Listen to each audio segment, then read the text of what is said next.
আসসালামু আলাইকুম এভরিওয়ান, কেমন আছেন সবাই? আশা করি সবাই ভালো আছেন। আলহামদুলিল্লাহ আমরাও ভালো আছি। তো এই যে এখানে হচ্ছে মুরগির মাংস রান্না করে নিচ্ছি, আর এই পাশটাতে হচ্ছে এই যে সরিষার শাকটা, এটাকে হচ্ছে আমরা এখন কেটে নিব। এই লাল অংশ যেগুলো হলুদ হলুদ হয়ে গেছে এটা ফেলে দিব। পলিথিনে ছিল তো, কালকে কিনে নিয়ে আসছি দেখছেন, তো পলিথিনে ছিল এর জন্য হচ্ছে লাল এই হলুদ হয়ে গেছে। তো এটা ফেলে দিয়ে বেছে বেছে তারপর হচ্ছে সবুজ যেটা এটাই কেটে নিব। কেটে হচ্ছে ভাজি করব। আর এদিকে মুরগির মাংসটাকে হাতে মেখে নিছি, সব মশলা দিয়ে হাতে মাখিয়ে তারপরে যে রান্না করতেছি। একটু মরিচের গুঁড়া কম দেওয়া হয়েছে, যার কারণে একটু যে হলুদ হলুদ লাগতেছে কালারটা কেমন। মরিচের গুঁড়াটা একটু বেশি দিলে হতো কি লাল লাল হতো, তো সিফের জন্য করতেছি, তো এর জন্য একটু মরিচের গুঁড়াটা কম দিছি। দৌড় দেয়, এক হাত দিয়ে নাড়তে গেলে দৌড় দেয়, পাতিল দৌড় মারে।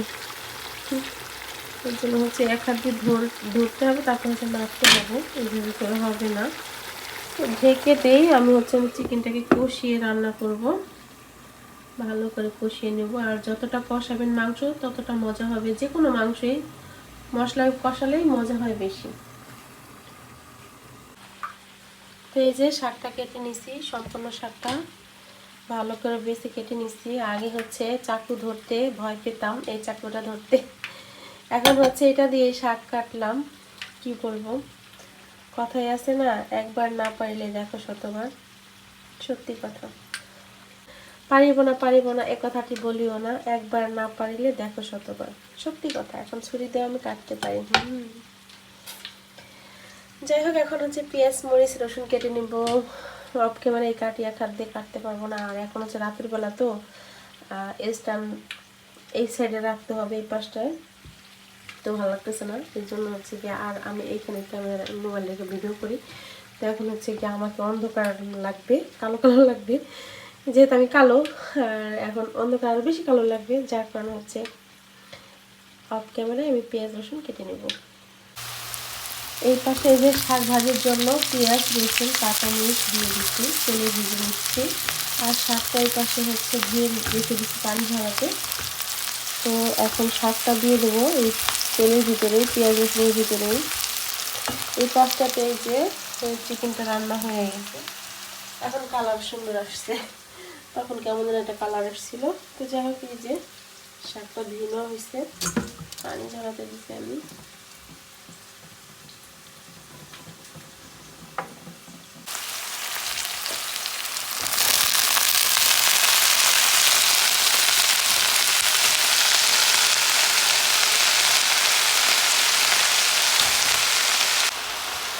শাকের ভিতরে আসলে আমি হচ্ছে লবণ দিয়ে দেবো, আর কিছুই দেবো না। এদিকে আমার ছেলেও কান্না করতেছে, দেখছেন, কান্না করতেছে। রান্না থাকে কিন্তু আমি ছেলের কাছে যাই, ছেলেকে একবার খাওয়াই আসছি। ছোট বাচ্চা থাকলে এইভাবেই কাজ করতে হয়।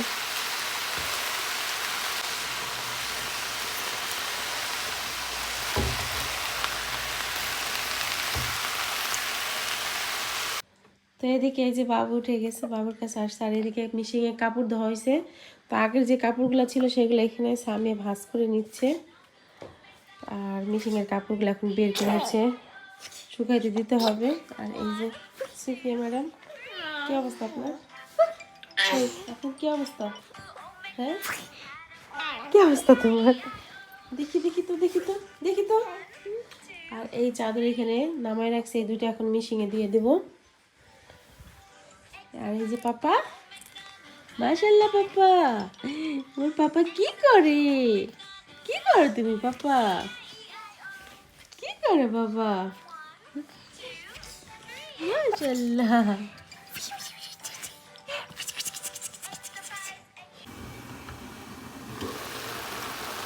শাক থেকে কতটা পরিমাণ দেখেন পানি বের হয়েছে, আমি কিন্তু কোনো পানি এখানে দিই নাই, দেখছেন, অনেক পানি বের হয়েছে। আর এই পানিতেই শাকটা পুরো সিদ্ধ হয়ে যাবে।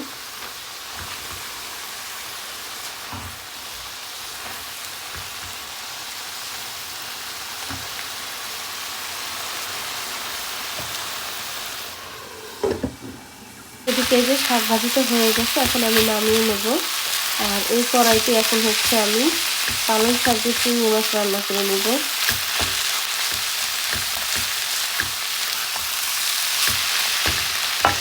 তো এখানে পালং শাকের জন্য এখানে আমি পেঁয়াজ আর কাঁচামরিচ কেটে নিয়েছি, রসুনটা এখন কেটে নেবো। আর এই পাশটাতে চিংড়ি মাছগুলো বড় করেই আমি যার কারণে 2 টুকরো করে নিচ্ছি। একটা চিংড়িকে 2 ভাগ করে ভাগ করছি।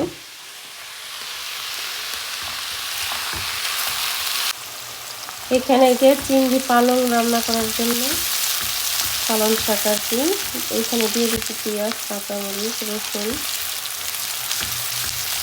ভাজা হয়ে আসলে আমি দিয়ে দেবো এখানে গুঁড়ো মশলাগুলো, হলুদ, লবণ, জিরের গুঁড়োটা। এখানে আমি কোনো বাটা মশলা ইউজ করবো না, এইভাবে রান্না করবো। এখানে আপনারা চাইলে কি বলে শাকের সাথে আলুও দিতে পারেন।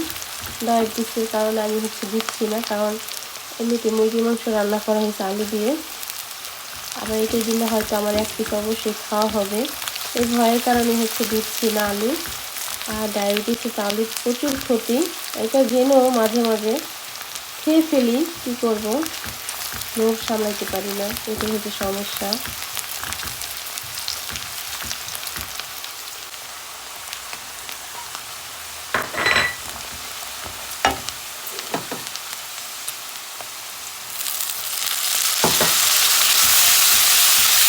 মশলাটা যাতে না পুড়ে যায় ওই জন্য পানি দিয়ে দিচ্ছি আমি।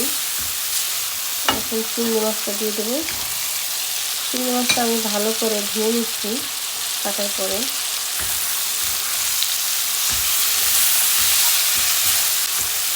মাছটা একটু কষিয়ে নিচ্ছি, এখন দিয়ে দেবো কেটে ধুয়ে রাখা পালং শাক।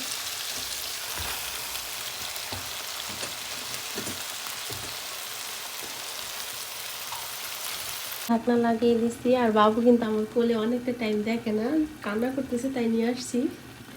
এই যে নিয়ে আসছি রান্নাঘরে। কি বাবা, বাবুকে নিয়ে আসছি এইখানেই। কি করব, কান্না করতেছে, অনেকটা টাইম দেখে না, তো এর জন্য স্বামীর কাছে থাকতে চাচ্ছে না। আব্বা সবাই মাশাআল্লাহ বলবেন কিন্তু, হ্যাঁ আমার ছেলের যদি নজর লাগে কিছু হয় তাহলে কিন্তু আপনাদের দোষ।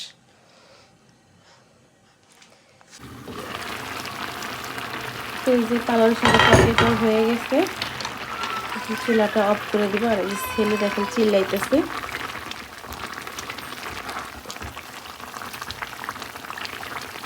একটু ঝোল ঝোলই রাখবো, আমি একটু ঝোলই খাবো।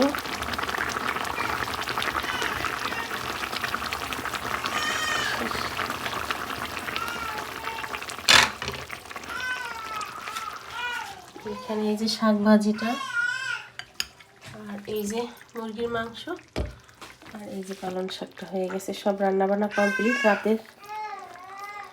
এখন ছেলে মেয়েকে খাওয়াবো, সুফিয়াকে খাওয়াই দিতে হবে। রান্নাঘরটা একটু ক্লিন করে নিতে হবে। এই বোর্ডটার উপর দাগ পড়ে গেছে, এই যে যার কারণে এরকম লাগতেছে।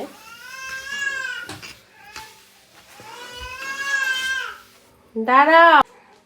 এই যে 3টা খাবারই মাশাআল্লাহ খুব মজা হয়েছে। শাকটা অনেক টেস্ট হয়েছে, অনেক। এটাও শাক ভাজিটাও খুব মজা। আর মুরগির কথা কি বলবো, সবসময় তো বলি। যাই হোক, ছেলের কান্না করতেছে, ছেলের কাছে চলে যাই। কি হয়েছে, কান্না কেন করছো পাপা? কি হয়েছে আব্বা, ক্ষুধা লাগছে, খাবে? মাশাআল্লাহ প্রত্যেকটা খাবার এত মজা হয়েছে। আমি শাকই দেখেন কতগুলো খেয়ে ফেলছি। তারপরে এই যে পালং শাক চিংড়িটা অনেক মজা হয়েছে, অনেক। আমি ভাবছি ভিডিও আর করবো না, কিন্তু আপনাদের কাছে রিভিউ না দিলে আমার ভালো লাগে না, এর জন্য আবার ক্যামেরাটা অন করলাম। ভীষণ টেস্ট হয়েছে।